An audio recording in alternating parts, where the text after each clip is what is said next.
The next round of closures has been announced from the Six Flags Entertainment Corporation, and Carowinds is up next. We have 3 rides that will be closing before the end of the 2024 season. Nighthawk is the big one here. I'm just gonna go right off the bat and say, I never rode this ride. What? I never had any interest in riding it. You always said it was terrible. Because it is. But you never rode it. I don't need to ride it to know. Yeah, you're not wrong. Okay. Here's the thing. I have ridden the other Flying Dutchman coaster by Vekoma, Batwing. The only one left now. Yeah, how long is that gonna last? Honestly, who knows at this point? I would say Nighthawk is more well-loved than Batwing is, so I'm surprised. I don't know. I hated Nighthawk. I think everyone hated both of them. You know, at least this had better real estate. Batwing is like all the way in the back of the park. You know, yeah, nobody goes there. More of a reason to close it, honestly. Exactly. This announcement comes to us from the Carowinds blog, where they announced the 3 rides they'll be closing. So we're going to talk about the full release, all the information they announced. First of all, pardon the lack of a studio in today's video. Sometimes these announcements come at inconvenient times. They said, start off, that to clear the way for the future of the park, sometimes you have to make some goodbyes. And in this case, we will be saying goodbye to Nighthawk, Screamweaver, their Enterprise, and their drop tower called Drop Tower.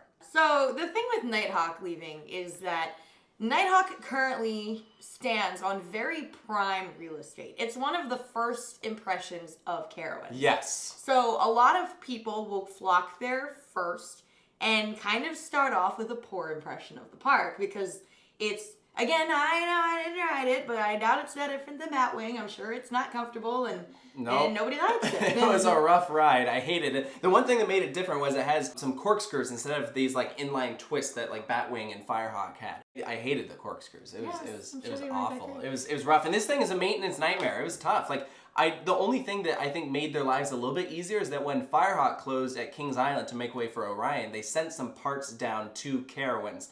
You can actually still see the Firehawk trains like sitting under Fury. So they never actually put the Firehawk trains on there, but I think they were pulling parts from it to keep this thing going, and they decided that now is the time to close it. So I'm going to say what I've been saying about these closures all along. I know that Nighthawk is not particularly the most well-loved attraction in the world, but it has been operating for like 2 decades now, and I think it's silly to assume that there's nobody out there who would have liked to have paid respects to it.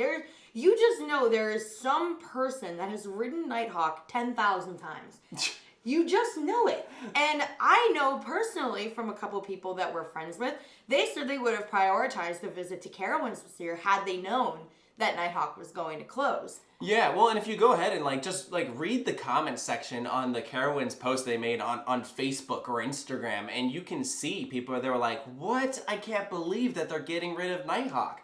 And you know, there's a couple of reasons why I think that this was a good move. First of all, we know that Six Flags is cleaning house. They want to remove the problematic attractions. Yeah, this is one of them. I don't disagree with the choice to get rid of it. I disagree with the way they went about it. I agree. It always had the worst operations in the park. This thing was a pain. It was such a slow-moving line. One of the reasons why I think everyone went there first, like beyond the fact that it's right up front, is the fact that if you can knock it out before everyone else gets there, then you will have a way better day.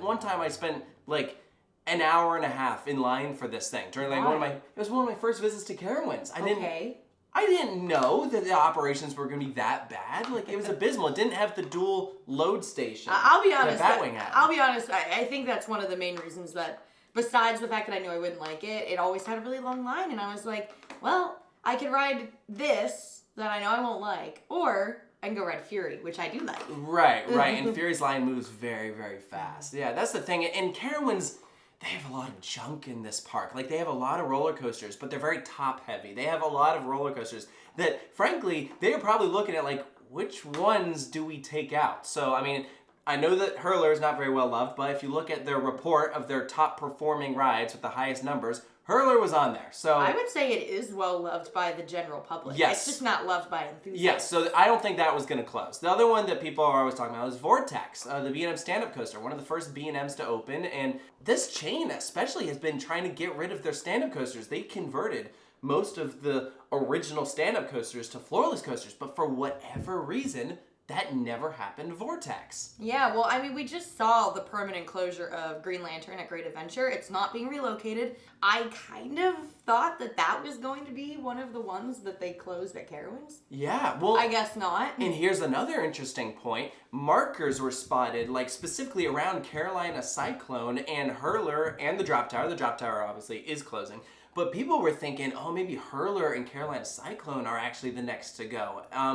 Turns out that was not the case, at least not yet. I mean, maybe eventually. But they clearly had to do some thinking here. You know, it wasn't like an obvious one where sometimes it was like, okay, well, Lava Boris, Six Flags Over Texas, that's the obvious one of like, this thing is just a pain in the butt. Apparently King Dakar was the obvious one. At Great Adventure, it's not, you know, it's not always what we're thinking. We don't get to look behind the curtain necessarily and see like, oh, this is how much this ride costs to operate and how many people is it actually bringing in and et cetera, et cetera. We don't know. Well, and this was the original Flying Dutchman. It started its life at California's Great America. It only made it a couple years before it was sent down to Carowinds. And, you know, prototypes have their issues. It's just kind of wild now that only one of them is left after this. Maybe someday they go with like a modern Vekoma Flyer and they call it like Revenge of the Nighthawk. Oh, gosh. Nighthawk 2, the Nighthawk's Revenge. Dayhawk. That's even worse. It's bad. It's bad. But this does open up a whole conversation of what do you do here? Because like you said, this is a big first impression that people get of the park. And so you need to put something that's really strong to replace it. I think it's going to be a dive coaster. I could see it.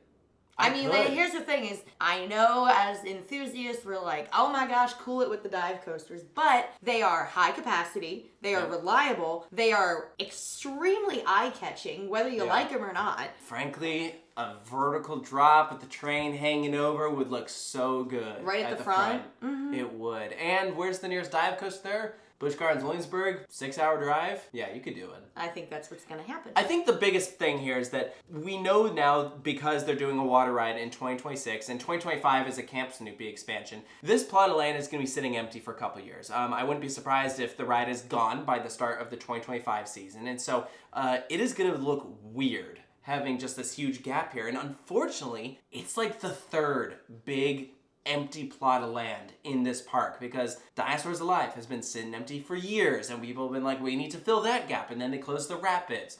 And that's like, we need to fill that gap. That's probably where the new water ride is going to go. And now you'll have this one too, and this is going to be the one that I frankly think you have to prioritize with filling just because it's where everyone is going to be walking. Carowinds is really, to me, it's on like the cusp of greatness of being like a top tier park in the chain. And I think they see that too. Yeah, I think they see the potential. It brings in a ton of guests. It's got a lot of areas that are really nice. I mean, they just spruced up Aeronautica. We haven't seen it yet. Camp Snoopy getting beefed up, and that Charlotte area is just humongous. Yeah. It's a growing population. Yeah, and like, having Fury up by the entrance, it's all just very, very pretty, and they have a lot of great food spots. I can go on, right? But like the point is that they have to start getting rid of the things that are holding them back so they can replace them with things that propel them forward. Because I really think that it can sit up there with like the top parks like Kings Island or Cedar Point or Great Adventure or Magic Mountain or like the ones that they care the most about. Yeah, I agree. I mean, you have to think that the new Six Flags headquarters is based in Charlotte because that's where the Cedar Fair headquarters was. They moved it from Sandusky down to where Carowinds is. And so this is one of the parks that they're going to be putting the most attention into. And so I think this is really just like a new start, like a new kickstart into a whole new wave of investments. And that's kind of wild to say because the past couple of years, that's what they've already been doing. But this is just like now under the Six Flags era. I want to take back something that I said. I said that they care about Great Adventure, and then I remember the year that they had. So I removed that from my list from about 30 seconds ago.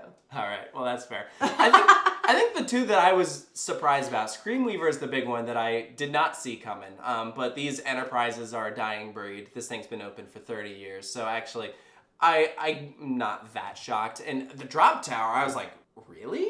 Like an intimate drop tower? It is kind of random. I don't know what the reasoning is, but I worry about how long it'll take to get these spots filled because like Nighthawk obviously takes up a ton of real estate. That's going to be replaced by roller coaster. But like where these flat rides are, there's only a couple things you can really put there. I mean, they could go the cheap route and just flatten it, put some planters, a couple benches, make it real, like a nice seating area. That could work.